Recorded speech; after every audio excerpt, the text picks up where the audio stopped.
परिवार में जब दो रोटी कोई कमाने वाला नहीं होता है तो एक बच्चा सिर्फ एक बच्चा नहीं रहता, बल्कि वो हाथ हो जाता है रोटी कमाने वाला, जो सबका भरण पोषण करता है। कानून मानती है कि एक बच्चे को, एक नाबालिग को काम नहीं करना चाहिए, लेकिन साहब ये तो भूख है, ये कहाँ मानेगी। जो भूख है अंदर की, जो कहते हैं कि पापी पेट का सवाल है, वो कहाँ मानती है कि आप बालिग हैं या नाबालिग हैं। वो कहाँ मानती है कि आप घर के सबसे छोटे बेटे हैं या फिर घर के सबसे बड़े बेटे। वो तो कहती है कि बस मेरा पेट भरो और कुछ नहीं। नमस्कार, आप देख रहे हैं आंचलिक खबरें। मैं नेहा द्विवेदी आपके साथ। देश में कई ऐसे जगह हैं जहां पर देखा जाता है कि बच्चे बाल श्रम करने पर मजबूर हैं। कई जगह पे देखा जाता है कि 14 वर्ष के बच्चे, 18 वर्ष से नीचे आयु के बच्चे अपना भरण पोषण करने के लिए, अपने परिवार का भरण पोषण करने के लिए काम करते हैं, पैसे कमाते हैं, जॉब करते हैं, अपनी रोजमर्रा की ख्वाहिशें पूरी करने के लिए वो नौकरी करते हैं। लेकिन अब जब देखा जाता है कि बच्चे जो छोटे हैं, जो जिनके हाथ में कलम होना चाहिए, उनके हाथ में इस वक्त वो जिम्मेदारी की कलम आ जाती है। वो पीठ पे बस्ता नहीं बल्कि आटे का बोरी लेके चलते हैं। इस देश में बाल श्रम अभी भी नहीं रुका। देखिए, सरकारी योजनाएं गरीबों के लिए आती बहुत है, लगभग हर राज्यों में पहुंचती भी हैं, लेकिन वो परिवारों तक भी पहुंचे ये जरूरी नहीं है।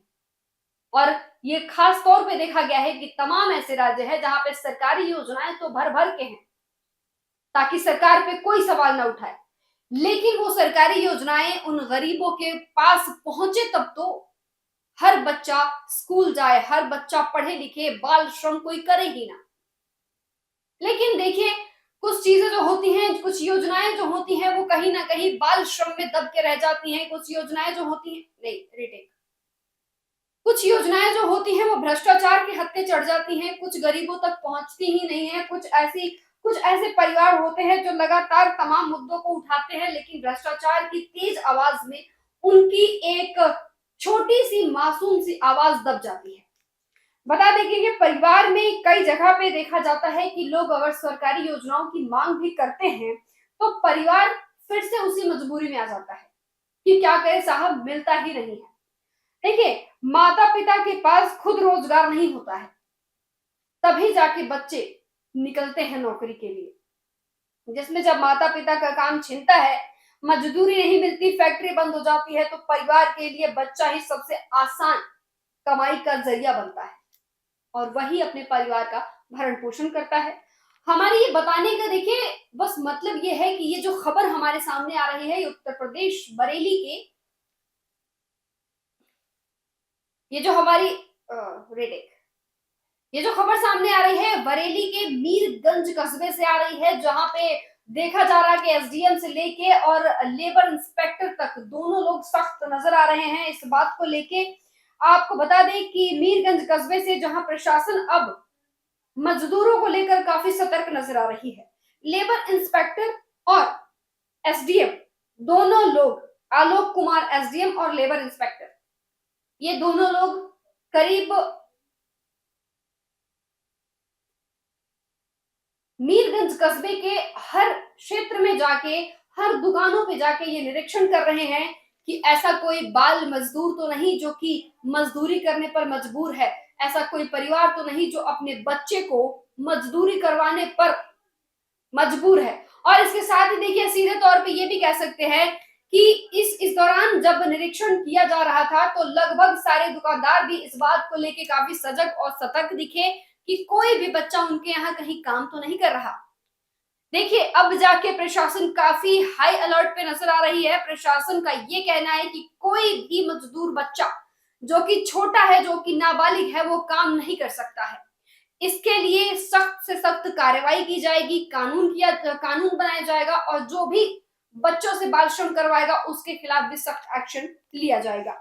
इस दौरान देखिए, जब घूमने निकले तो वहां पे पता चला कि 18 वर्ष से नीचे के ऐसे कोई बच्चे नहीं है जो वहां पे काम कर रहे हैं। देखिए, अब बात करते हैं, अभी ये जो खबर थी ये मीरगंज कस्बे से थी जो कि बरेली में है।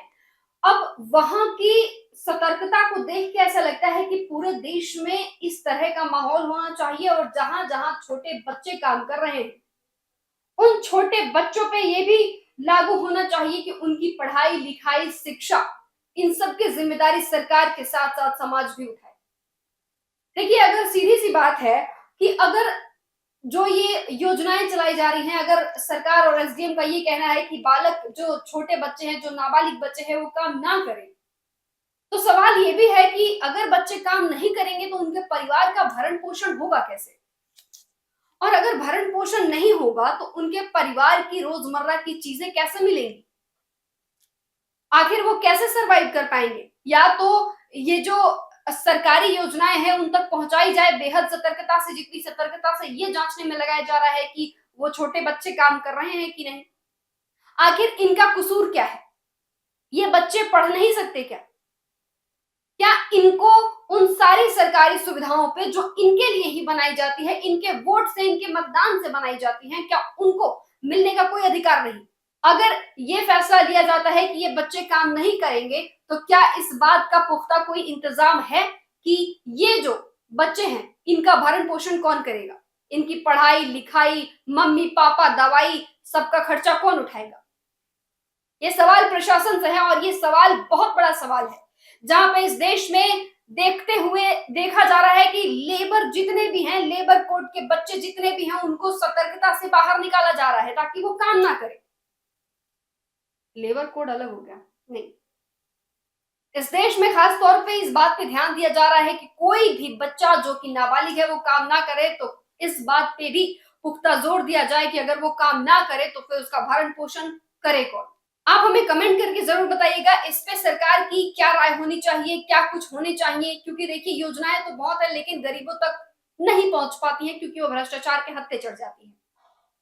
अगर आप ये वीडियो देख रहे हैं और अगर आप इस वीडियो से रिलेट कर पा रहे हैं तो कमेंट करके आप जरूर हमें अपनी राय दीजिए। आपकी राय हमारे लिए बहुत महत्वपूर्ण है। फिलहाल के लिए बस इतना ही। जुड़े रहिए हमारे साथ, देखते रहिए आंचलिक खबरें, अपनों की खबर आप तक।